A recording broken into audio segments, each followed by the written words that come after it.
desert in the great American Southwest. I bid you all good evening and or good morning wherever you may be across this great land of ours, from Guam out across the Dateline, all the way east to the Caribbean and the U.S. Virgin Islands, where I'm going to go visit one day, south into South America, north all the way to the pole. This is Coast to Coast AM, worldwide, of course, on the internet. All right, now, to that portion of the show promised. He does not do frequent interviews, barely ever does them. As a matter of fact, that really goes for both of these gentlemen. I now would like to bring on Mike Rogers and Travis Walton. So let's do it one at a time and be sure we can get them planted properly. First, let's go to Mike Rogers. Mike, are you there? Yes, I'm here. Okay, you hear me okay? Yeah. All right, good. Let's see if we can bring Travis on.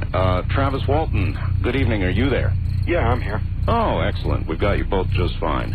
All right. I don't know where to start. I sat down and watched Fire in the Sky again and took notes this time. And so I guess I'll kind of move through it the way they did, except I would like to not do it the way they did, with the flashback in the beginning and then the story taking up. Mike, you had a government contract of some kind with the Forest Service? Right. What was that to do? Well, we had to thin out the trees that were damaged and diseased and whatnot after a logging operation and pile the debris. Basically, it's just kind of an ecological program that cleans up the forest after logging and makes the trees grow better. All right, and you were the crew chief for that? Right. How big a project was it? How long were you going to be up there? We'd been on it about a year and a half at that time. Oh, I see. All right. So it was a pretty good sized contract. Exactly. You were married at the time, Mike. Are you still in a divorce status? Right. I haven't been married now for many years. Okay. I guess at the time also the movie went into the thing that you had some financial troubles. The movie took a few liberties. I wasn't really having financial troubles. I was having troubles trying to live the American dream and have quite as much as I wanted, I guess. Mm-hmm. And then it covered a little piece where Travis drove up on a motorcycle and wanted to start a motorcycle shop there. Is that right, Travis? Yeah. So you did do that? Well, we had, various businesses we thought we might get in together, but, the motorcycle thing was more kind of my idea. I don't know that Mike and I had plans together. So the movie at least was pretty true in that area? Yeah, I was kind of into motorcycles at the time. All right. Still am, I guess. Yeah. Scene shifts, and you guys are on the way up to the mountains to do the contract. And on the way up, Travis, you got into kind of a bit of a friction with Alan Dallas. Yeah, well, he was kind of a wild guy, and he'd had a little friction with probably several of the guys on the crew at various times. You guys arrived okay at the work site then, worked all day, left the work site around dark. Was it already dark when you left? Well, not quite dark. It was getting dark. The sun had gone down and it was darkening. Okay. Then you, on the way down, I guess, you both saw something, some sort of glow or fire in the sky. The way the movie made it look, I've seen fires at night, and it looked just like a fire in the distance, kind of lighting the horizon. Is that about right? Well, we could see it through the trees, and, first we didn't know really what it was. We thought it might be a forest fire, but it was more of a golden color rather than a red color. And then it apparently moved? Well, did it look like a fire was spreading, or did it look like just the whole thing was moving? We were just puzzling over a lot of different things. Nobody really talked about it while we were looking at it because, there wasn't that much time. We saw it, and, I heard the guys kind of one by one fall silent from, the various conversations that were going on. So I assumed that they were all looking at what I was looking at, but nobody said, started analyzing out loud what it was. There was more, what was going on inside of our heads. If you'd have had to guess then, would you have said fire or plane crash? It was puzzling, because at first I was thinking fire, but then the light seemed to be coming from higher above. You know, I knew the ridge top was just a little bit above us, but this was from higher above that. So that's the reason the plane crashed. Maybe it was like hanging up in a tree or something. And I guess we ought to identify exactly where this was. Where was your work site? It was the highest area up on the Mogollon Rim, forested region up in the mountains of Arizona. Mm-hmm. And so you were at about what altitude, do you think? Oh, I don't know. What do you think, Mike? 7,500 feet. 7,500. Oh, you were way up there then. All right. Then in the movie, as they always do in movies of this kind, the radio started to go crazy. Is that also accurate? Well, we didn't have a radio on at the time. So that's a little dramatic license they took then. Yeah. Yeah, okay. At any rate, did you guys head toward this, or did you just keep going down the road and that took you closer to the light? Yeah, that's the way it was. See, there was just no other way out of there, and we had no choice but to keep going the direction we were going. All right, and somebody yelled to stop the car. Was that you, Travis? Yeah. Yeah, I guess it was me. As soon as we got around this group of trees, this thicket, to where we could see the source of this, somebody in the back yelled out, "It's a spaceship," or something like that. And, I mean, it was unmistakable. It was so close that, everybody knew what it was right off the bat. Nobody needed to say what it was. Okay, in the movie, and again, it's, I'll tell you what the movie did, or I'm sure you know what the movie did. They showed it to be a craft, but then at other times they showed it to be sort of a living light almost. Did they get that right, or how would you describe what you saw? What we saw was very distinct as a mechanical object with, hard, angular edges. It didn't have the shape that they gave it in the movie. Now, the guys described it as looking to be the color of molten metal coming out of a blast furnace. But, they're talking about white hot, golden hot, Sure. So, they gave the craft in the movie a kind of a molten red, flowing sort of look that wasn't really the way it was. How far, if you had to judge, either one of you who saw it, how far above ground was it? If you were going to guess. Oh, I don't know, 20 feet. 20 feet? Oh, that's not far. In other words, it was way down below the tree line. Yeah. Oof. So that's close. That's a close encounter, all right. Then the movie, Travis, shows you getting out of the truck. Is that right? Yeah. I was thinking that this thing was just going to zip off and be gone. The way it is when you catch sight of a wild animal in the woods, you're just going to glimpse it and it's going to be gone. And so I was in a hurry to get up to it before it left. Here's where I got to stop you for a second, Travis. In the horror movies, when inevitably the lady, you hear this noise, this horrible noise, and inevitably she goes to one place she shouldn't go, down to the basement, where something eats her.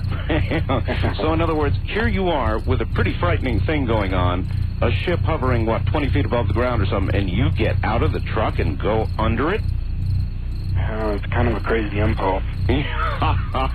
When you think back on it now, can you remember what you were thinking when you did that? Well, I was kind of given to impulsive behavior back in those days. It certainly, changed me, and I'm not that way anymore. But, at the time I was just thinking that, it'd be gone and I'd miss a chance to see it up close. Plus, the guys were really alarmed by what I was doing, and they were yelling at you to come back to the truck. Yeah, they were, and getting pretty excited about that. So, that kind of egged me on. So, okay. But I was having serious misgivings because as I got closer to it, it didn't take off. I understand. Was there any noise? Yeah, it was a very strange sort of a sound, kind of a high-pitched, cyclic sound with some real deep tones that just, seemed to be so deep you couldn't almost couldn't hear it. Would you describe it? Would you describe it as real loud or just there? Well, it was just there. It wasn't tremendously loud at first, but then when I got closer, and it suddenly got louder, and it started to move, and it rose up a little bit, and that really scared me. And they're still yelling at you, Mike. I'm sure you're still yelling at them from the truck, right? Oh yeah. Is your recollection of it, Mike, like his regarding the craft itself and the noise? Oh yes, yeah. In fact, there's little difference, if any, between all the guys that were there in the descriptions of everything concerning it, from its distance to its size to its look and the sound that it was giving off. Okay, at this point, there's what, 6 of you in the truck? There was 6 in the truck, yeah. 6 in the truck, and Travis made 7 out there under the craft. So there's Travis under the craft. How much time went by, Travis, before your memory either ends or that bolt of light hit you? It was just seconds, because as soon as it started to move, I jumped for cover and resolved. I made up my mind to get out of there and get back to the truck like they were saying. Mm-hmm. And as soon as I raised up to go, wham, that's when I went out. Just at the very moment common sense overtook you. Now, in the movie, it showed this bolt of light that came down and literally threw you up in the air. Is that accurate, or is that dramatic license? So what they did there in the movie didn't quite look the way it actually happened. In fact, the movie didn't make it quite dramatic enough. The movie did some things that were a little exaggerated. In other places, they under-exaggerated, and that's one of the places where the movie didn't make it as dramatic as it was in real life. The thing that hit Travis, whatever it was so powerful that it blew him back like an explosion. It didn't gently lift him up and throw him back like that. It was his throwing backwards was the result of a very hard blast of some kind. Like I've described it many times as like a hand grenade going off in front of him, and he was blown backwards, literally. Wow. And Travis, is that where your immediate memory ends? In other words, were you out cold? Yeah, I just kind of felt a numbing sort of a shock, but it was just, I was out instantly. Out instantly. All right, then at this point, we shift back to you, Mike. There he is, laying on the ground. Looks like he's been blown up by something. And that's when the panic hit the fan, I guess, with you guys. At least that's what the way they showed it in the movie, and I can imagine that's the way it was. What did you guys think? The movie depicted that real well right there. It's almost identical to what happened afterwards. I mean, total panic. It wasn't. I don't even know if it showed in the movie 2 or 3 seconds before I hit the gas. I think I hit the gas more or less immediately seeing him hit the ground. You thought he was dead? Well, he looked dead flying through the air, and he sure looked dead when he hit the ground on his back. He didn't even flinch, didn't make a motion when he hit the ground. Okay, Dust rolled up around him, and we were headed down the road. I can imagine you were, and you say it was almost immediate. You didn't want to end up like you thought he was. Right, it was a panic situation. All right, so then they showed the truck just careening down this road. I don't. How fast were you guys going? Do you remember? If they could have actually taken footage of that truck going down the road, it would have looked almost exactly like it did in the movie. Wow. And then careening is the right word. Hitting things. Oh yeah. Mm-hmm. Oh really? Smacked the mirror, busted the mirror off. You know, there were actually humps in the road which they didn't show there. Humps that were bulldozed up mounds of dirt to prevent erosion. And every time I'd hit one of those things, the truck would go flying. Oh, mackerel. And you know, crash down on its shocks real hard. And all right, yeah, it was a real crazy panic flight. How far down the road, I guess still going down the mountain, right? How far down the mountain did you get? How much further away from the scene did you get before you started talking about stopping and going back? Probably not even a quarter of a mile. You know, me and Ken Peterson, who was sitting right next to me, the one sitting between Travis and I on the front seat of the truck, he was the next oldest to myself. He was only 2 years younger than me. He was 26, I was 28. Mm-hmm. And he was like the next oldest. Travis was actually 4 years younger than that. But Ken and I both seemed to realize about the same time that, here we are flying down the road like this. But it was like, as soon as I could see that it wasn't following us, as soon as you could tell from looking in the rearview mirror and the other guys looking back, and it's not following us, whatever it is, it's still way back there. We've got a quarter of a mile distance between us. In fact, in the trees, we've lost sight of it. And then it's not quite so panicky. It's like, what did we do? We left Travis back there. Yeah, in a way, you're like Travis. Common sense returned about a quarter mile down the road. Right. So it hit both of you really the same way, utter absolute panic. I do understand. And so then you finally stopped the truck, is that right? Yeah, did stop the truck a quarter mile down the road, just hit the brakes and stopped. All right, both of you, hold on 1 second. We'll be right back to you. My guests are Mike Rogers and Travis Walton.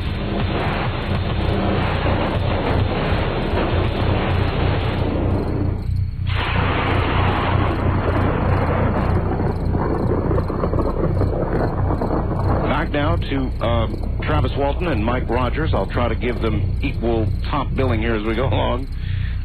Back with you again. So, Mike, the truck stops, and you say what? Well, Ken and I looked at each other, and nobody said anything for a moment. No. And I said, finally, we're going to have to go back, And somebody in the back, Alan, I think, yells out, "What?" We left Travis back there, and he certainly looked hurt. We need to go back. And of course, a quarter of a mile down the road, it didn't take very long to get there at the speed I was traveling, and this is not something that took well. We started arguing about this, and after a couple of minutes, we got out of the truck, all of us but one, I think, and we stood out there on the other side of the truck away from this thing, because I'd made a left-hand turn, and now this thing was looking back to the north and across through the forest there, and I really couldn't see any light or anything at all. We put enough distance between us, and the forest was thick enough through the quarter mile of foliage there that we couldn't see a thing. Yeah, dark again. Right. And we're standing there in the dark. It was even a moonless light. There was a sliver of a moon just about to go down on the horizon, just a sliver. And it was really getting quite dark there. And so after a little bit of a hectic discussion, a wild and crazy attempt to explain what had happened to each other, there was no sense going on there at all, really. The only sensical thing was that Travis is still back there, and we don't know what happened to him. We don't know what's happening to him. We need to go back. It wasn't very brave of us to leave, and we need to go back. And finally, we just made the decision, at least Ken Peters and I made the decision, that we had to go back. Unlike the movie, where in the movie they had the guys stand there by the road, that's one difference there. In reality, everybody elected to get back in the truck and go back rather than stand there in the dark. Oh, that's a pretty big difference. Yeah. And as a matter of fact, I would think the other guys would resent the way the movie portrayed them. Well, yeah, there has been a little of that. Well, for all of us, I guess. There's been the good and the bad as far as the way we looked at the movie, but this was one particular difference that made a lot of difference to me, because it made it look like I was the only one that went back at all and had any, look-see, when in reality everybody went back. And one thing that made it easier for us, I think, was kind of the reason why we just went ahead and went back, is because as I was rounding the truck to get back in my door on the other side of the truck, and the other guys are getting in, we looked back over in the direction that this thing had been, and a light. This thing never really got above the treetops. You could see the light finally, and it lifted up and streaked away to the northeast. Oh, just my a streak. God. Well, now, see, they missed that one in the movie, too, really. Uh-huh. So you're saying the craft, and you were how far from it? Still a quarter of a mile away. Quarter of a mile away, and you saw it lift up and streak away at this point. Right. It was so fast, and you couldn't see it clearly because you're looking through the trees. Remember, these trees right next to us are reaching to the sky, and there wasn't any way that you can see anything clearly. But you can see through the foliage. You can see this light a quarter of a mile away raise up and streak away. Wow. And all right. So at this point, then everybody piles back into the truck, and you go back up the quarter mile to the site where you last saw Travis. Well, there was a little more discussion that went on there, but it takes a long time to explain these sort of things. But yes, we did go back, and it'd been maybe 15 minutes at the most before we actually went back to the site. All right, gentlemen, here's where you get to take a rest. We'll be right back with you, all right? You bet. All right, both of you stay right there. Stay planted, everybody. I've got guests. Mike Rogers, who was the crew chief, along with Travis Walton. Travis is also here. And we're talking about an incident that occurred, an abduction, the abduction of Travis Walton, as depicted in Fire in the Sky, and sometimes not as depicted in Fire in the Sky. In other words, we're getting the real story. Travis had already encountered the vehicle, the craft, whatever it is you want to call it, and it had thrown a light on him, zapped him backwards, literally almost blowing him up. Mike and the rest of the guys had taken off down the hill. They were down the hill, as a matter of fact, about a quarter of a mile away, finally decided to turn around and go back and get Travis as soon as they calmed down after that truck careened down the hill. And they're just about to start back up, and we'll get to them in just a moment. Let me take care of the commercial continuity right now.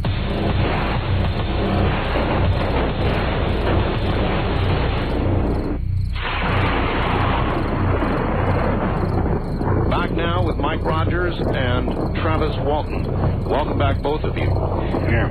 Okay, Mike, so here you are, I guess, headed back up the hill with everybody in the truck. You're going to find Travis. And I take it you go up a little slower than you came down. A lot slower. Yeah, we headed back up there, and very, very slowly, very cautiously. We were still in a mild state of panic. I mean, it wouldn't have taken much to cause us to turn around and run, but we were headed that way, and we did get back to the site where this had happened.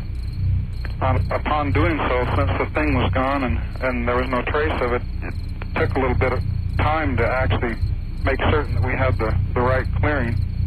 But once we had done that, and we're certain we had the right place, and we're sure that we were in the right spot, we took a flashlight out of the glove box and shone it around there while we were still in the truck. Not seeing anything, shone the flashlight into the clearing where Travis had fallen, and he wasn't there either.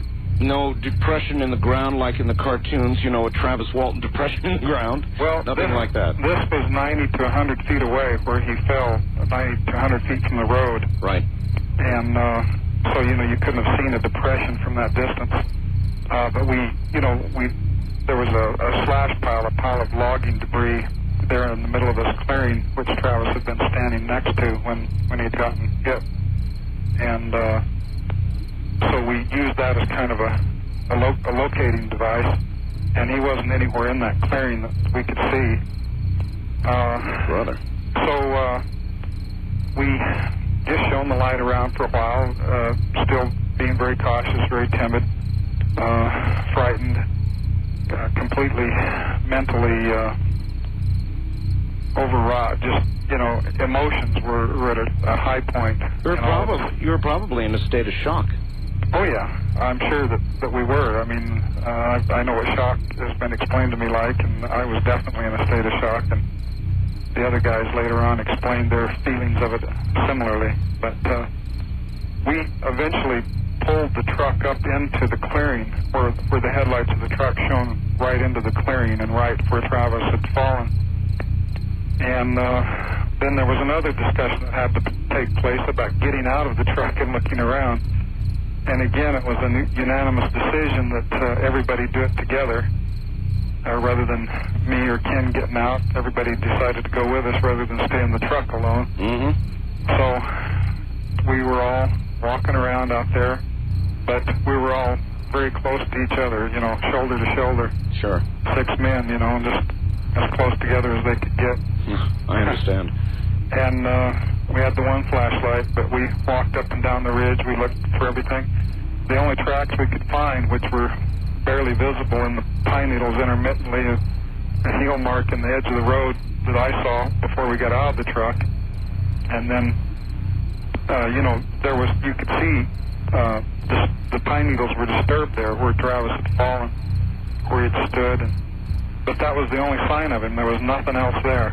And there were no footprints in the road leading out. But, you know, from what we saw of the way that this thing hit him and how he flew backwards and how he hit the ground, it was pretty unanimous feeling among us that he wouldn't have gotten up from where he lay, you know. So he had to be taken. Yeah. Well, everything put together, all this put together, it made that very strong. And by the time we left there to head back down the hill to notify the authorities, we felt that he was taken. I mean, it was a real strong feeling. We had no other explanation. And we know that he didn't walk out of there. We know that we didn't feel he was hurt in the first place. You know, he looked dead when he hit the ground, and we were certain that he had been abducted. All right, so you guys drove back to town, probably half in a state of shock the whole way, and reached this cafe gas station that they showed in the movie. Is that accurate? Fairly. There wasn't a lot of people around. Like in the movie, they added more people and whatnot into that. But what actually happened is that we stopped there. In fact, on the way into town, see, I wasn't the one that actually made the call. I guess they just chose to use my character throughout the movie there in certain places. They do things like that to simplify movies. I understand that. So. And because you had been the crew chief, so right. in certain, they would imagine that you would act in. Who did call? Well, a guy who they even changed his name in the movie. His real name is Ken Peterson. In the movie, they called him something else. I don't remember right now what it was. Had you guys made a decision, all of you, that you would call? I mean, you knew. No, that was the problem. I would have called normally, but I was against it. I didn't believe that we would be believed. I thought that we should report it as a person in our crew missing. Somebody got lost, and try to get somebody to help us search for him. In fact, I didn't even want to notify the authorities. I thought we ought to just get some people. I didn't have a deliberate plan in mind, or just go up and find Travis. Yeah, I just knew that we needed to look for him before the authorities were notified, because I just knew that they would not believe this, you know. Yeah. And that was my feeling. So this was a discussion on the way back into town, and so by the time we got there, it was Ken Peterson that called, and the reason he called was because he was very firm. He was the guy in the movie that was, even though they changed his name, he was depicted as the choir boy, the steadfast... the church-going fellow. The church-going choir boy, right. Yeah. Never told a lie in his life, and that's a very accurate description of Ken Peterson. And he was very adamant about reporting this to the authorities. He wouldn't take any other thing for a way of doing it. I mean, he was firm on that entirely, and so he's the one that called. And he called... He didn't know who the authorities were, but the call that he made there in Heber connected him with the Chuck Ellison, who was a local deputy there, Navajo County deputy. Right. And he's the first one we talked to, and then after talking to him for a while, and I don't think that Chuck Ellison believed it at all, just like I suspected. But after a while, an hour later, after Chuck Ellison had notified the county seat, the actual sheriff, who was Sheriff Marlon Gillespie, came down with another man, an undersheriff, Ken Copeland, with him. So there was nobody named Blake Davis? No, that was a composite character. Yeah, okay.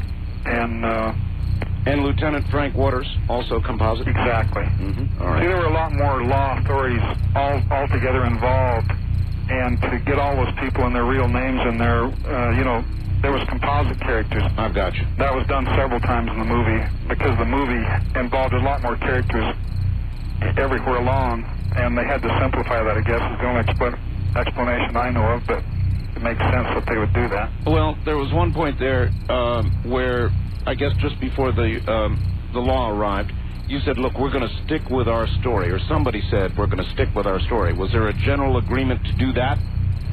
Well, it's funny. I think the movie was trying to play kind of a murder mystery type of thing to the audience. In reality, this stick to it is, let's not have contention among us here, even though we have differences of opinion of what we should do and what we should say to the authorities. It was like, Ken says, I'm gonna call him, and I'm gonna tell him the whole truth here, and I hope you guys don't try to act differently, because this is what we need to do. We need to tell the complete whole truth about this thing and just let the chips fall where they may. Well, you had to know one of the places those chips were going to fall was in the murder column. In other words, they were going to suspect this because of the nature of the story. There was no way not to. At the time, I really didn't have that in mind. Because we did not know what happened to Travis exactly. We had our own feelings about it, but we certainly didn't know that he was going to be gone, or especially for as long as he was. There was no way I could foresee the future at that point, and I wasn't concerned at that point with the way it eventually turned out, the accusations of murder and everything. To me, it was just, we shouldn't tell them the whole thing right now because they're not going to believe it. I felt that they wouldn't even come and search for him if we told them about the UFO. I know. I'm curious, Travis. I don't mean to leave you out, but this is the part where you're left out. Travis, when you hear all this now, about all that went on and what they thought and what they did, I know that after the whole thing, you felt, according to the movie, some resentment that Mike and company didn't stay there and try to get you, that they took off. When you hear all of this now from Mike and others, what goes through your mind? I mean, do you suddenly understand, or do you still feel any resentment? Well, I felt less resentment than Mike might have believed for a while. I mean, back when this happened, Mike, every time he was interviewed, somebody would ask him, how could you go off and leave your friend like this, So they were really dumping this load of guilt on him, which really added to the sort of feelings that he was getting from my family, during the search and things. Sure. So it was kind of a blame situation that came about, and he kind of misread me as feeling that way. I don't really, I've always said, excuse me, that they, they did what they had to do. Yeah. That, in a similar situation, I can't see that it would have made any sense for anyone to have done any different than they did. Jumping out to the end of the movie for a second, or the story, was it a year and a half that you guys really didn't see or talk to each other? Was that accurate?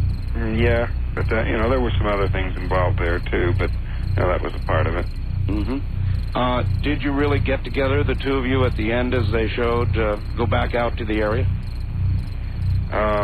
We've been out there a few times. It's something I try to avoid. All right, back now, Mike, to you. So this went on. There was 5 days of pure hell. I mean, Travis was gone for 5 days. What happened? You talked to the police the first time, I guess. They arrived, and you started telling them this story. Yeah, it was a very harrowing 5 days. Believe me, it was the worst 5 days of my life, and it didn't get much better the next several days after that. But the sheriff, although he's always held a line publicly that he's skeptical, I think he was the only one of the 3 police officers that we met with that night that gave us a glimmer of hope. He partly believed, at least. At least his mind was open to the possibility that what we were saying altogether was true. Well, here's a guy who probably knew you. It's a pretty small town there, and he knew your characters, so...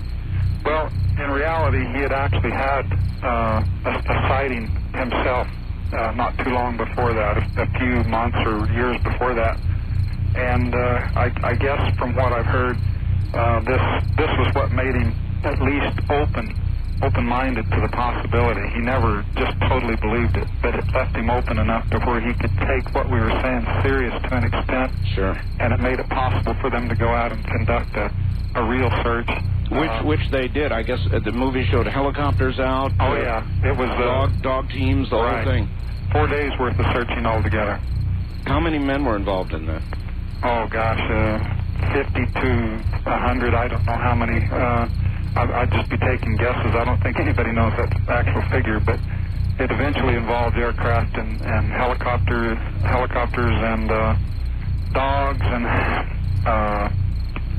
You know, what's funny about the search, the one thing that I always bring up about it that the movie that never showed, is that this search was so thorough that these guys would come back from a jog out and around with their hands full of debris that they had found in the woods. Mm-hmm. Everything from pop tops to beer cans to old oil bottles, you name it. Old pieces of logging equipment, pieces of cable and whatnot. They literally slicked those woods up, and they'd come back and throw them in the back of the pickups, and they had piles of debris there that was gathered up. This is how thorough the search was. They were looking for every little speck or clue that they could find and managed to clean up the forest in the process. And I thought that was kind of funny. I always have since then thought that was kind of an interesting little part of the whole thing. Well, it's interesting because they didn't find even a trace, did they? Right. Not so much as a footprint. Wow. So Travis was gone. In other words, he wasn't... there's no way we could imagine he was conked out, unconscious somewhere in the area. They'd have found him. That's right. He would have been found. That's really the truth of it. Well, all right. So they didn't find him. Were you up there during the entire time of the search? Not every single hour of it, but almost. All right. Meanwhile, back in town, at this point, how many people started thinking that you had, the wild one, they called him, I think, Alan Dallas, right, had dispatched Travis? Well, there were people who thought that almost immediately. In fact, in the movie, they have Travis's brother called Dan. Right. This is another composite character. In reality, there were two brothers. One's name is Dwayne, and the other's name is Don. And Dan was a name in between, combined the two brothers together. In reality, one brother was very supportive because he believed this, because he had an experience himself a few years before that where he had seen something fairly close range in the woods while he was hunting. The other brother was totally the opposite. He was hot mad. He was certain that foul play was involved, his brother had been murdered, and there were some confrontations between him and us, the crew. Well, I'm sorry to say it, but I have sympathy with that. I mean, if somebody, by the way, you too, I've seen a craft myself, so I have a lot of sympathy with the story you're telling, but if you came back with a story that, sorry, your brother's gone, may be dead, we saw him hit, he looked like he was dead, and it was aliens, that story's not going to go down real easily. Well, that's what I say. It's funny. The one brother took it that way. He believed that foul play was involved, while the other one, the one that knew me best, was completely supportive and believed everything that we said about it. So two brothers, full brothers, took it exactly opposite from each other. Interesting. Yeah, and that was kind of the whole mode of the town there. That summed up the entire reaction of the town. You had those that were almost completely supportive, and those that were just those who believed that we had murdered him, or the whole thing was a hoax or something. But it was very divided that way, almost down the middle. And that's what made for a real wild situation in the town there for several days. In fact, ever since, really. Well, the fellow they called Alan Dallas, the bad apple or the bad seed or the drifter, was he as hot-headed as they depicted him to be in the movie? Yeah. He was? Yeah. So then there was some reason that, particularly since, Travis, did you really have that altercation with him? Well, we nearly come to blows. It'd been kind of a situation that it cropped up with not just me, but some other guys on the crew. Mike actually got in a fist fight with him, and you know. So then, if you're a cop, if you're a lieutenant or the sheriff or whoever, and you're getting told this story, you're going to figure this Alan Dallas character might have done in Travis. Right. You know, of course, he had an attitude about police too, of course. Yeah, I'm sure he did. Well, then that's exactly the way they showed it. All right. There was a town meeting, Mike, wasn't there? I imagine there were several. But so you didn't really walk in on a town meeting the way they No, showed it. that was again, that's the condensation of a much bigger story.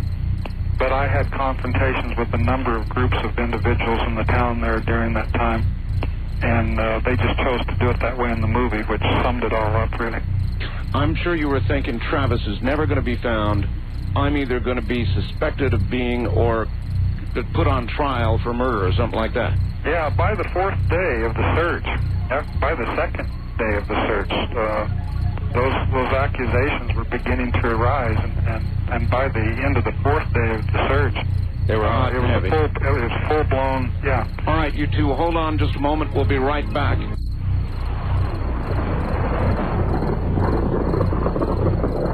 Back now to Mike Rogers and Travis Walton. Hi there, you two. We're back on. Howdy. All right. Now, here we are in town. They're beginning to suspect you strongly and the other guys of murder. Maybe Dallas, maybe all of you. They don't know, and they keep asking questions. At some point, according to the movie, they wanted you to take a lie detector test. Is that right? That's right. I imagine you thought pretty hard before you decided you'd take it. Well, not really. We all knew that we were telling the truth. There was no doubt of that. And we certainly knew we didn't murder anybody. And they wanted us to go down to the county seat, which we did the following day. And they had it all set up for us. They had a lie detector man up from Phoenix, DPS, State Police polygraph operator. His name was Cy Gilson. And he looked like a mean guy. Yeah, and you know, in the movie they made him look like Mr. Friendly, and everybody said he's the best. You'll be happy with this, and all the rest of it. Today he sort of looks like Mr. Friendly, 20 years later. But back at the time, he looked pretty stern, and he acted real stern, and he was very intimidating. And there was a little conference that went on before these started early in the morning. It was a Monday morning. And he really had us intimidated pretty bad there, to the point to where after he went to set up the machines for the lie detector test, some of the guys, including myself, were feeling just a little bit uncertain. We were a little bit afraid that just by the way this guy acted and the intimidating manner in which he talked to us there, we were afraid maybe there was some government involvement.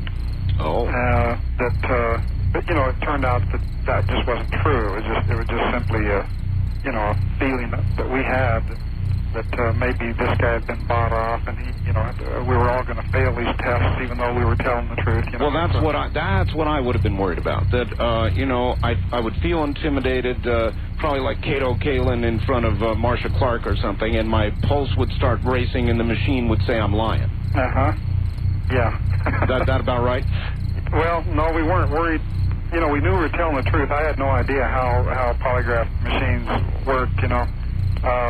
We just were basing our feelings entirely on his attitude. He was a very stern guy and very experienced, obviously, and it was just the way we felt because of the way he was acting.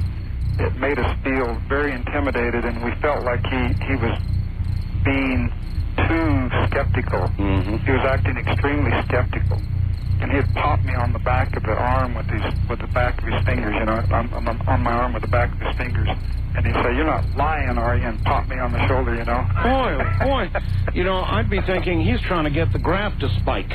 Well, he had us intimidated. He definitely did. And All right, well, so you all took it, and, you know, the impression I got from the movie was that one of them was inconclusive, but that the others had all passed.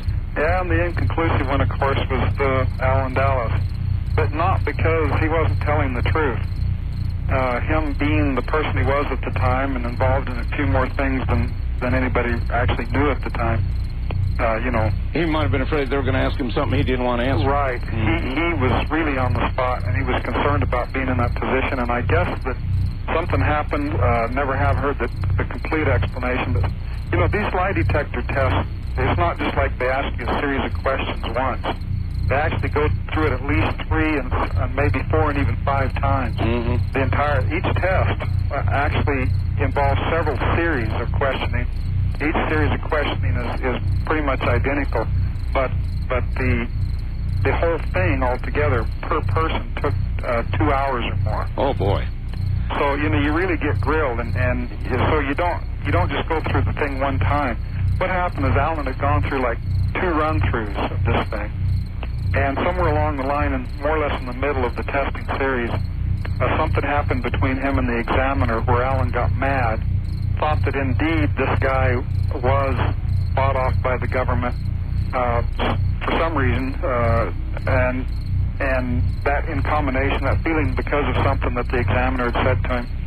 And so he gets up and he pulls himself loose from the machine and he stomps out of the room and came back. And I think he was like the second one tested. There was one before him, and he had drawn the straw for second, and I'd drawn straws for like fifth or something like that. So at that point, I volunteered to go in ahead of my scheduled 5th place in line and went next after Alan because I figured that somebody needed to cool the situation down. I knew that we couldn't just all get up and walk out, but because of Alan's anger, because knowing Alan's personality, I figured that his reaction there was more his personality than anything, and we didn't want to have this thing end that way. So I went in next, and the examiner kind of explained a little bit of what happened with Alan, but he wouldn't tell me a whole lot. He just said, well, you know. He thought I was the next one in, and only those guys knew who was in order because we'd drawn straws among us to go, you know, in order. But once in there, he went ahead and convinced me by talking to me that he was on the up and up, that there was nothing, you know, going on here. He hadn't been bought off. He was just doing his job. He was going to give you an honest test. And yeah, exactly. And that's the way he presented this to me. So I went ahead and was tested then. And the whole thing, you know, went normally, and then the next couple of guys came in, and everybody got done. It didn't finish until late that night because it took so long for each one. Ooh, that's a big process. Yeah, the examiner really went through a day there. And then they kind of at the end of that day, they said, well, everybody seemed to be telling the truth, and there was one inconclusive, would you say, is Dallas. I want to clear something up about Dallas before we go on. Travis, Dallas had a cut on his hand? No. No? Well, he may have cut himself at work, but it had nothing to do with any fight that we had. So that was movie stuff? Yeah. They were trying to imply that there had been some fight between you and Dallas where he might have gotten that cut. Yeah, there were theories, you know, about chainsaw murder and that sort of thing.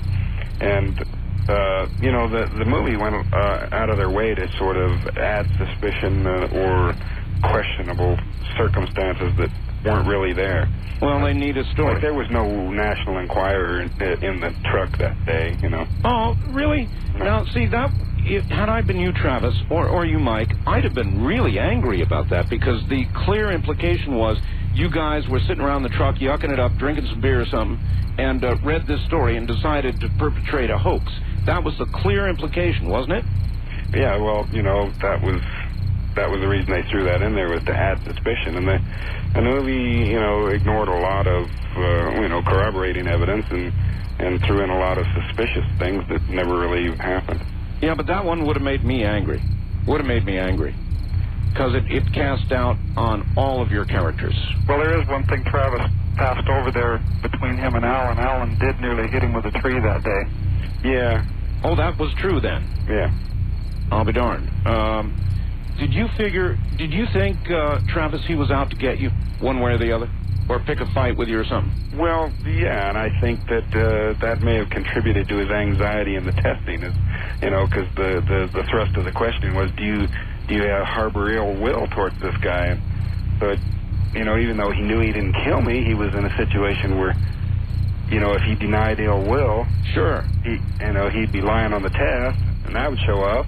And if he admitted it, then they would just fuel the suspicions that were directed towards him, and so I think that kind of added to his anxiety there. All right. I'd kind of like to, Travis, try and ask you about what you can remember. The movie, Travis, showed, of course, very specific things. The movie showed that you were in a cocoon-like area, almost like a beehive or something. Did they take this from your description, Travis? No, they just... as a matter of fact, the script that I was given didn't have that sequence aboard the craft in it at all. It was totally missing from the copy I was given. Yeah, I understand. Travis, what do you remember? Well, there were certain things that occurred in the movie that, sort of symbolized things that I underwent, left you with the same kinds of emotions. But as far as the actual events were concerned, none of it was really there, except in symbolic form. There was no cocoon. There was no... The ship itself looked very clean and hospital-like. It was not all trashy and organic. That's very different. Very, very different. So, you lost consciousness, obviously, when the light hit you. Right. And what is the first thing that you can remember after that? Just pain. I was just coming to, and I was in a lot of pain. And I didn't come to very quickly. It was kind of like in and out for a long time. And I was kind of half conscious and half wondering what had happened to me. I could hear movement around me. And I even remembered approaching the craft, but I figured that I'd been injured somehow and that I'd been taken to a hospital. Were you lying on a table or in a bed? Yeah, I was lying on my back, and there was a light above me.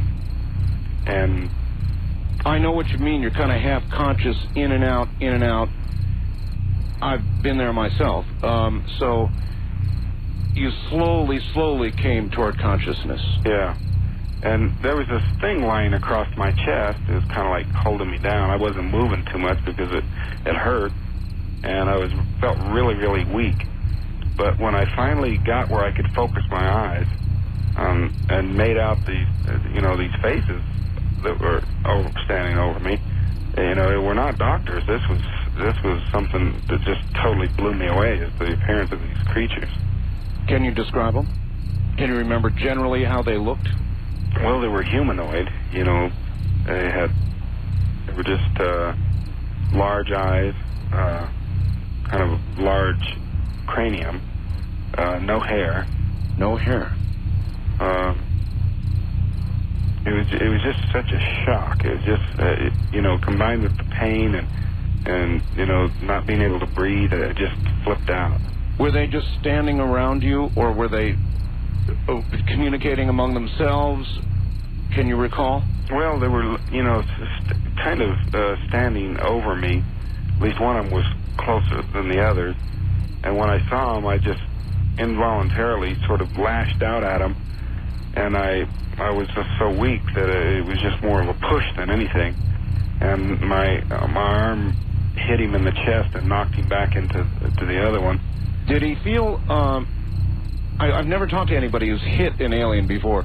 Did he go over easily? Yeah, it was much lighter than I expected. Huh. Even though I was so weak, he just fell back quite easily. But he was solid substance. Yeah, sort of soft and spongy, but, it was as real as anything. And he got pushed backwards. Yeah. I was in a lot of pain and having a lot of trouble moving, but I managed to get to my feet and back away from them. Their thing fell off of me. What fell off? Well, this instrument, I don't know what it was. I don't know what they were doing to me, but whatever was going on, I was putting a stop to it. Did you have a feeling that they didn't expect you to wake up? Well, looking back now, but at the time I was just total confusion.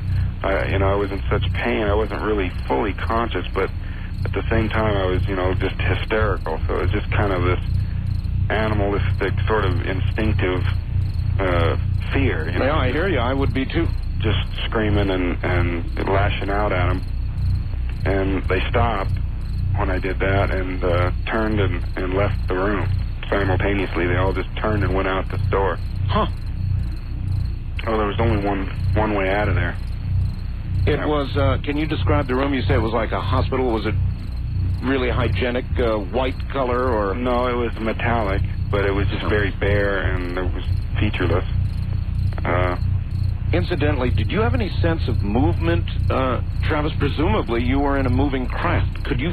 No, I felt no movement. No movement. I didn't hear any sounds, like mechanical sounds in the distance either. I wasn't in the most tuned-in state, but, I just don't have any memory of anything like that. All right, let me try this. From the time that you were hit with the light until you began to raise from unconsciousness, how much time do you guess passed? That's something that really bothered me because, the time that I recall aboard the craft, even though I was hysterical, and it kind of affects your perception of time. Sure. Couldn't have been more than an hour or so at the most, probably less than an hour. And in this span of time, even though I was missing for 5 days and 6 hours, I don't know where in there this conscious period occurred. Whether this coming to was soon after I was taken on board or later on. Well, how much, if you had to guess, how much total conscious time can you remember spending in that craft? There were 5 days in real time that went by. To you, how much time went by? Well, it just seemed like a matter of minutes, In retrospect, at the time, it's just like forever. I got to get out of here. It was just total panic. But, it was just less than an hour, probably. So it felt like less than an hour in the craft total? Wow. They left. I don't know whether there was some sort of time dilation or contraction effect going on here, or if I was just unconscious the rest of the time. Maybe it was your last. It was the last hour before you were actually returned. Maybe you were unconscious for a very long time. I know that in the movie they examined you when you got back, and they said you had not eaten or had anything to drink in 5 days. Is that accurate? Well, the medical tests are kind of, I don't know, I need to look into this perhaps, but they say that if you haven't eaten for 5 days, that you'll have certain chemicals in your urine that will, it'll begin to show up in your urine, yeah. No, but, I don't know. Is that true of an unconscious person? I don't know. I would imagine so. In other words, the body's processes, conscious or unconscious, continue, and if you have not had nourishment in that time, then I would imagine that would be so. So you spent an hour of conscious time in that craft. Did they ever come back into that room? No. I was afraid they would, though. I was really terrified of that. And they'd gone out this hallway down to the right, so I just took off to the left, just running. Oh, wait a minute. There was an open door? Yeah. Oh, excellent. I figured they'd have locked you in, but they didn't. No. So you just walked out? Yeah. And they went to the right, so you went to the left. Yeah, that'd be my choice, too. Yeah. Well, I tried to find a way out, and pushed some buttons and controls and things, trying to open a door. Crazy, desperate sort of things, but this was interrupted by a person, a being coming in who I took to be human. I figured I was saved, and when he motioned for me to go with him, I went, thinking that he was saving me, rescuing me. Uh-huh. And he led me out of this craft. Out of a craft? Yeah. And at this point, it was parked inside of what appeared to be, well, it was either a building or a part of a larger craft. Wow. And again, I felt no movement, you know. Getting outside of there, the air was much more breathable. The light was brighter. So you were either walking out, you walked out of this one craft either into like a hangar or a building or another craft. Who could tell, I guess, huh? No. But it was completely enclosed? Yeah, there was like panels where light was coming through, you know, whether these were artificial lights or actual sort of translucent windows, I don't know. But I didn't get too much a chance to look around. He hurried me out of this large room, down a hallway to another room where there were some more people like him. All right, that's where we're going to have to break it off. You two take it easy for a few moments. It's a great cliffhanger point anyway, and we'll be right back. It absolutely is. I make no guarantees about getting to the telephone. We're going to let this story unwind as it needs to unwind. And in just a moment, we will return to our guests. Travis Walton, the abductee, Mike Rogers, the crew chief in the group in which Mr. Walton was present when he was abducted. And we'll get back to them in just a moment.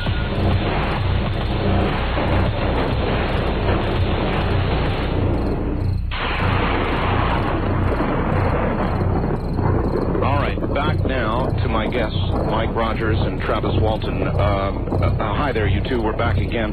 Travis, I just got a fax from somebody in Washington, and they asked the following. Though there are many questions I'd like to ask both Mike and Travis, my main question is why the human-type being, the one who showed Travis the star map, was never shown in the movie. Yeah, that's very curious, you know, and I've always been really amazed at how many times I've been interviewed over the years in which this being is just kind of like excluded from the report. It's, you know, it came off that way from the very start.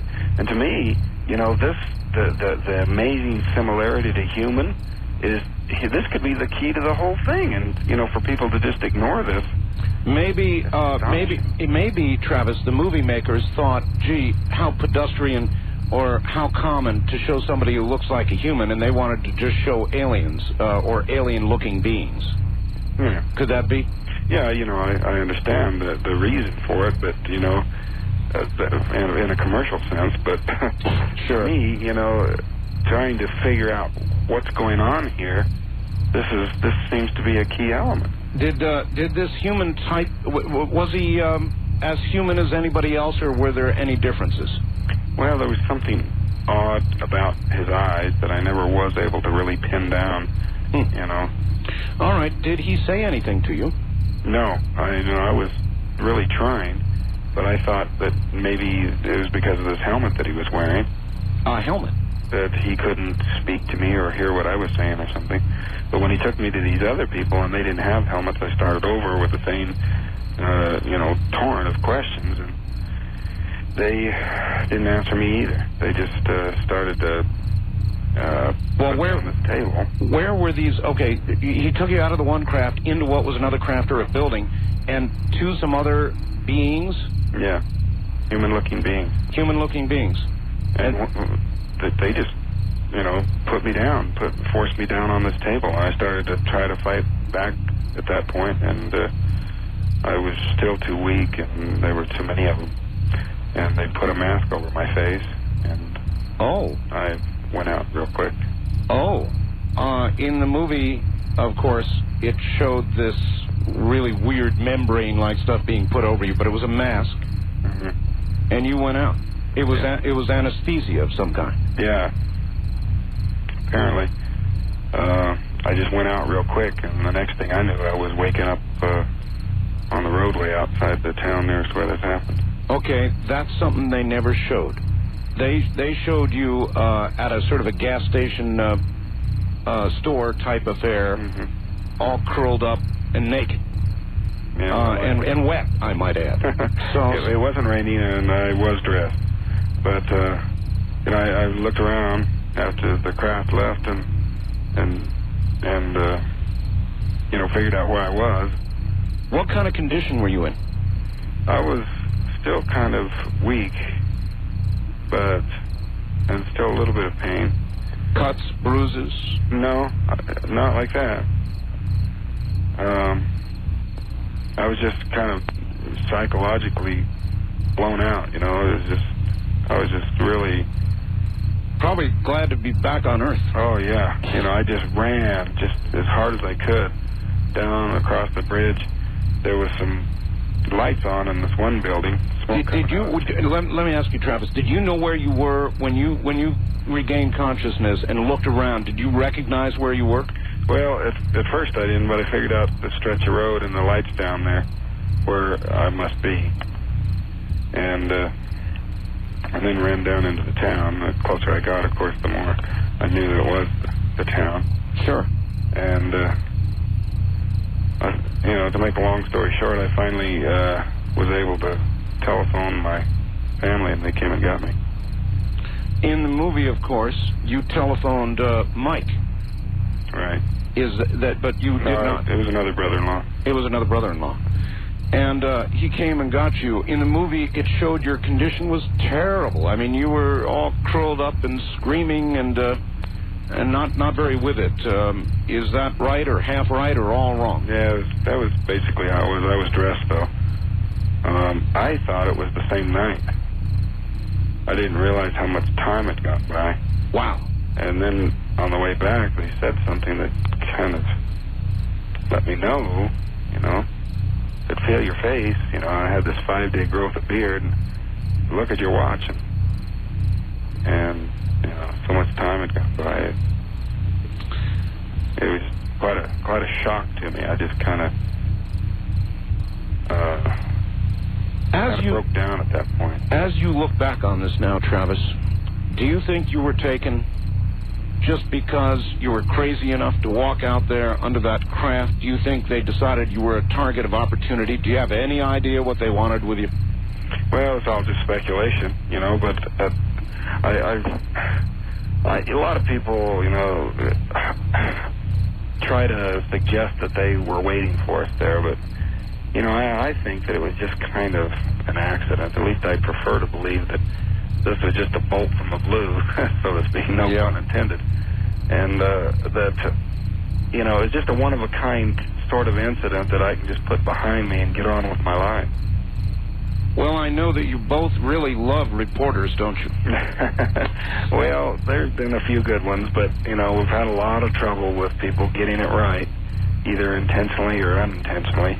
Well, I know I'm interviewed frequently myself by the press, and I worry most about that when you talk to a newspaper reporter, inevitably. I mean, it's like they have to get it wrong or something. Yeah, it's not, sometimes it's not like anything malicious. It's just basic facts, people's names, dates, places. It's just never right. Well, that's why radio's better. It really gave me a lot of insight into looking at the news. When I see things going on, I always wonder what really happened there. I understand. But a few of them have had it right. Yeah. Here and there. If you were to guess, and I know it is just speculation, but again, you think it was just all sort of happenstance. Do you have any guesses about what they did with you for that time? Well, it for a long time it was just something that, there was just it was like there was just a fragment of things, and you didn't really have enough information to go on. And it was just something that would have just driven me nuts, to try to piece something together from what I remembered at the time. So I just sort of put it out of my mind and tried to get on with my life and live as normal a life as possible and not just constantly delve into it. You didn't end up being consumed by it, wanting to go to a hypnotherapist and get regressed and all the rest of that sort of stuff? I was invited to go to a lot of gatherings and approached by people who had similar sightings. And to the greatest extent, I've avoided that, and just tried to get on with my life. There's a lot to adjust to and a lot to cope with. So. Yeah. When you go through something like this tonight with Mike, and you sort of go back through the whole story again, is it like reliving it? Yeah, you know, it never fails to just get me all wrenched up inside. And for a long time, I didn't talk about it hardly at all.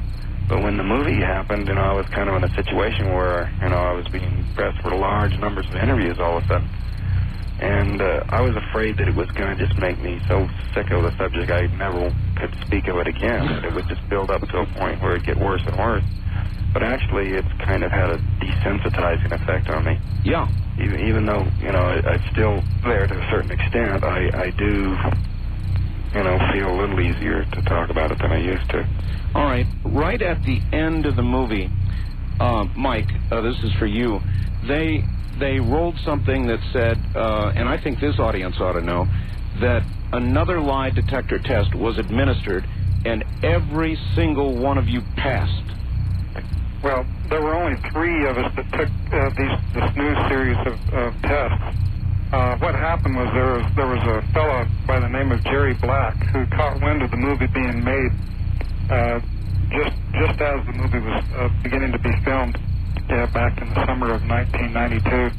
And Jerry Black approached the screenwriter Tracy Torme on the phone at first, and he was trying to get Tracy to cease the movie, to chop it off, because he said that, you know, this whole thing is a hoax.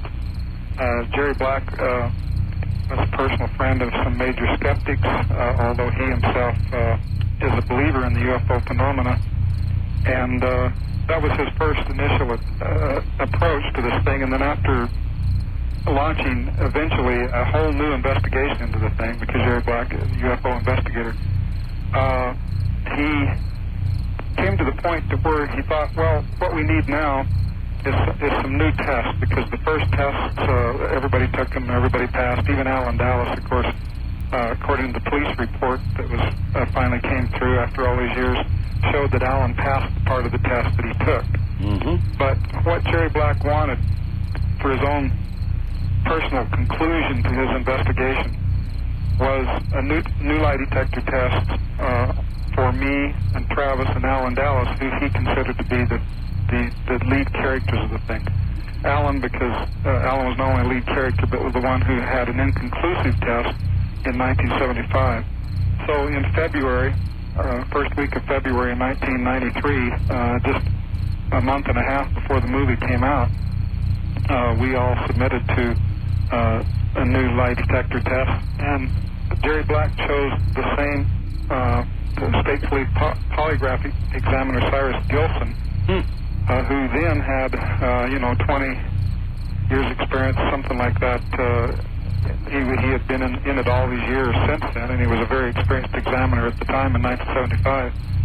And by this time, Cy Gilson had worked to develop equipment and machinery that is unbeatable and is computer assisted in analysis.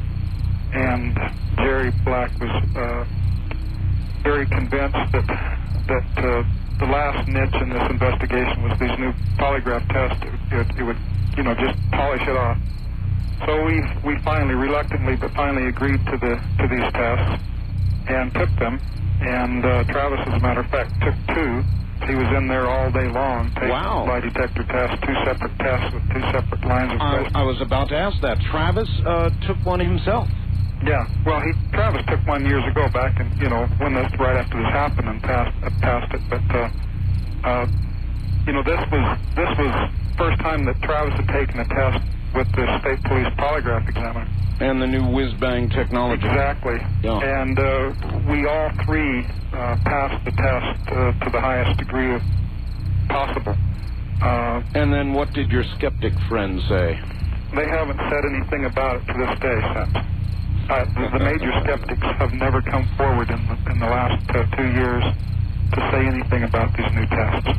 Well, it is widely regarded as one of the best documented cases ever. There's no question about it. Let me go back just for a second to that moment when Travis phoned home, so to speak. And how did you get the news, Mike? I mean, it must have been pretty important to you. Here you are missing a friend, probably accused in the minds of many of having committed murder, and all of a sudden, bang, Travis is back. It didn't happen like that with me. I wasn't the brother-in-law he called. Again, like I said earlier, they kind of used my character throughout the movie for a lot of things. Even though I was present throughout this entire time and a kind of a lead character in the thing, they gave me the role of doing certain things like calling the police initially, and then again being the one that Travis called from telephone booth, you know. Right. No, I understand that you were not the one called, but surely somebody at some point picked up the phone, called you, and said, guess right. what? Well, see, this is where I kind of got left out. Everything that happened when Travis's brother and brother-in-law went out and picked him up, he was actually had already been transported down to Phoenix and was beginning this process of being analyzed by doctors and hypnotists and psychotherapists and every expert that they could throw at him. I didn't even know that he was returned for almost a whole day after he had actually been returned. Nobody had even told me for a long time. Of course, when I did learn of it, you know, I was elated. I was thrilled. I was relieved. You know, and well, you see, what happened at the time was my brother had been watching what had been happening to my mother, and the way the police and the media were just unmerciful. You know, she'd had to be sedated, and the kinds of things that were being done to the family and in the community and everything. And they just felt that, you know, he said, oh, that mob is not going to get hold of this guy. How were they treating it in the media, Travis? Well, you must have read all the clippings now. Were they making a big joke out of it? Was it a murder mystery in the media? What were they doing?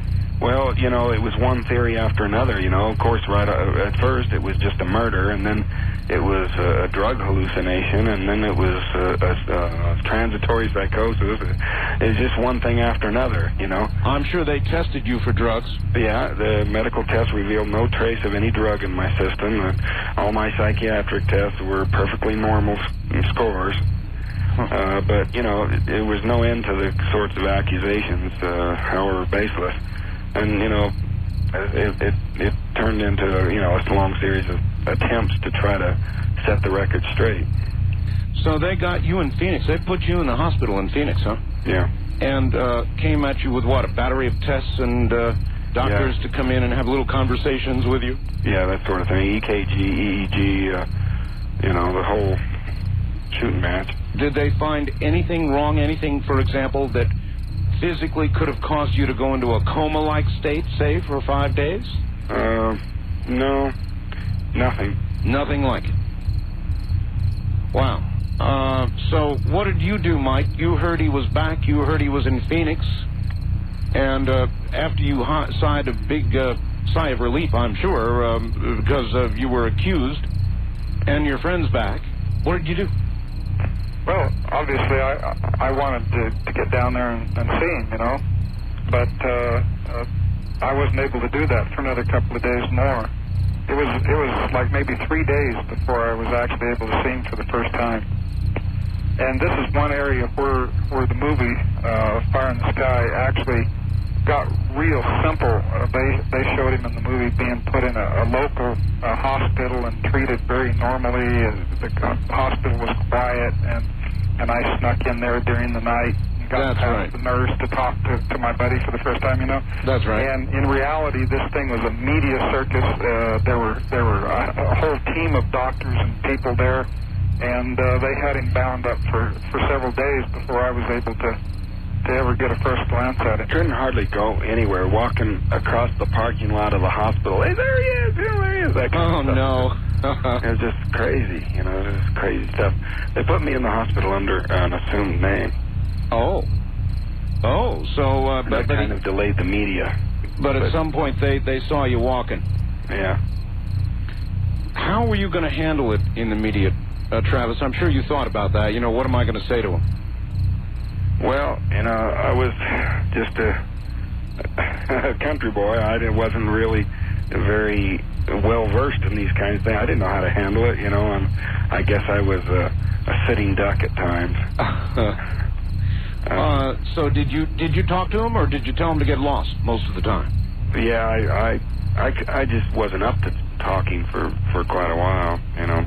You still don't like talking about it, do you? No, it's still kind of upsetting, but, I feel that it's important to set the record straight.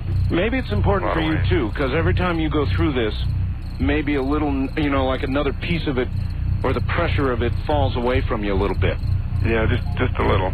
All right, you two, stay put. We'll be right back to you. My guests, Mike Rogers and Travis Walton. The story of Fire in the Sky. Only this is the real thing, and we'll be right back.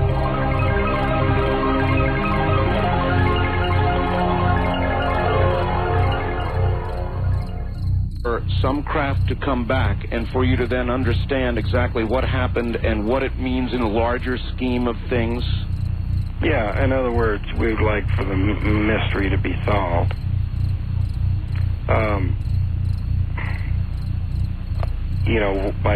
By somehow, maybe not being the person that gets out there and solves it, but, it would be nice for it to be known. If it's going to remain a mystery, I'd just as soon get on with my life. Yeah, I can understand that. Wanting to get on with your life. Travis, what, of your whole experience, of what you remember of it, what was the worst and most terrifying moment for you? I mean, when you flash back on it and you think of the worst, what was that worst moment? Suddenly seeing them and the way their eyes just seem to look into me. Does that haunt you still? Yeah, it does, and that's been, something that's been in the center of every feeling, not exactly flashback, but when I think back, that's the part of it that just is the most intense. Other than when some a crazy person from the media like me comes along and talks to you, is it getting now to the point where you think about it less and less, or does it still come to you regularly? Well, I work at not letting it. When somebody brings it up, that I never bring it up, and I just never bring up the topic of conversation. I can't blame you. Are the two of you now close? Would you both say you're close since it, or what? Well, we were close, prior to the incident, and we had a falling out in the interim, but we've kind of passed things up, and we're getting, to where we more like it was before. Were you really close friends? Yeah. Best friends? Mm-hmm. What about the others? Do you stay in touch with them? Have they fallen away? They've just fallen away. Most of them, are other states, and we rarely talk to them since this happened. Mike, for you, in the movie, it showed your wife at the time kind of in a crisis and not believing you, and ending up crying and not believing you. Is that about the way it happened?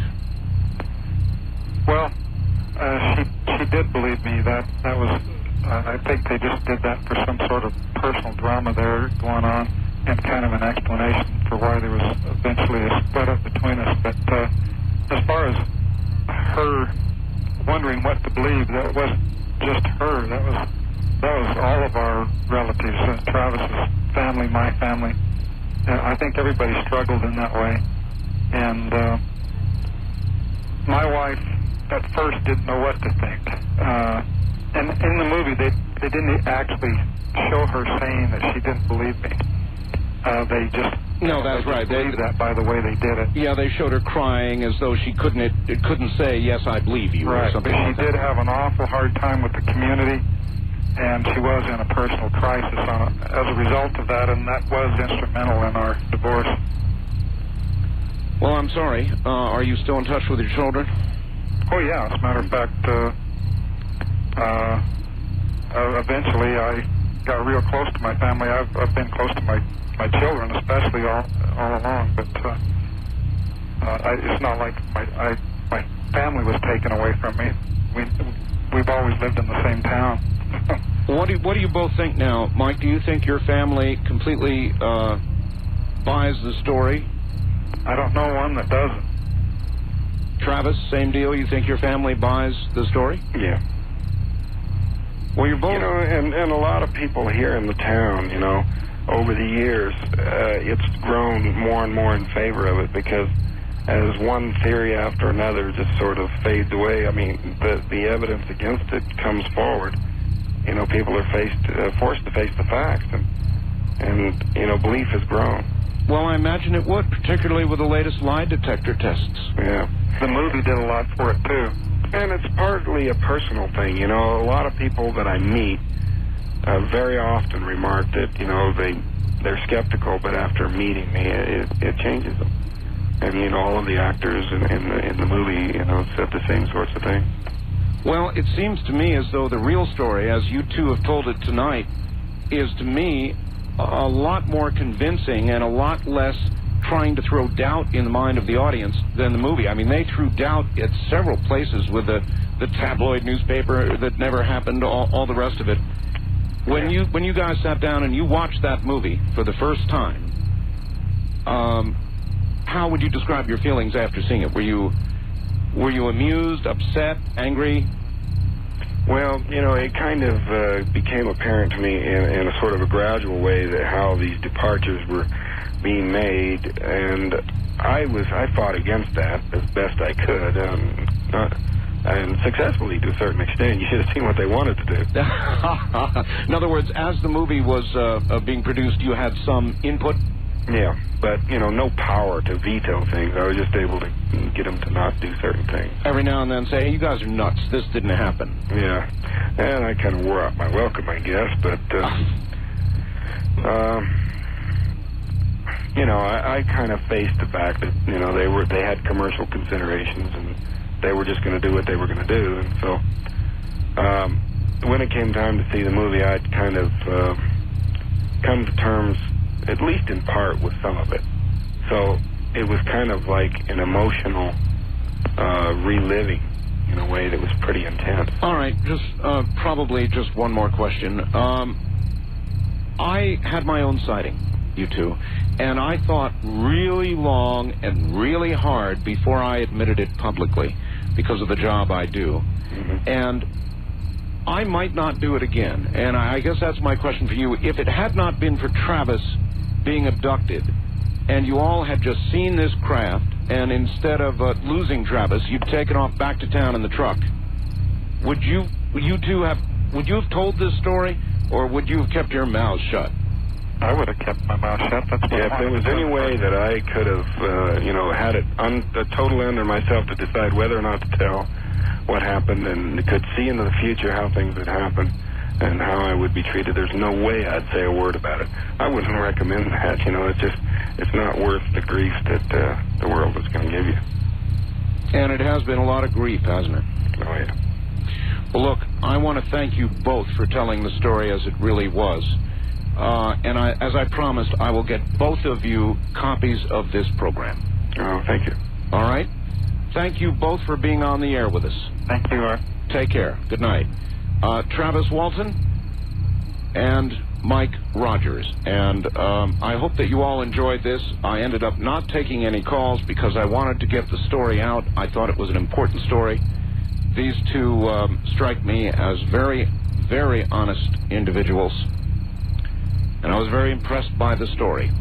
So I'd like to take a second out to tell you that if you would like a copy of this program, and I can imagine that you would, it's probably one of the best renditions of the Travis Walton abduction. You can get it by calling 24 hours a day, beginning right now, 1-800-917-4278. Once again, 1-800-917-4278.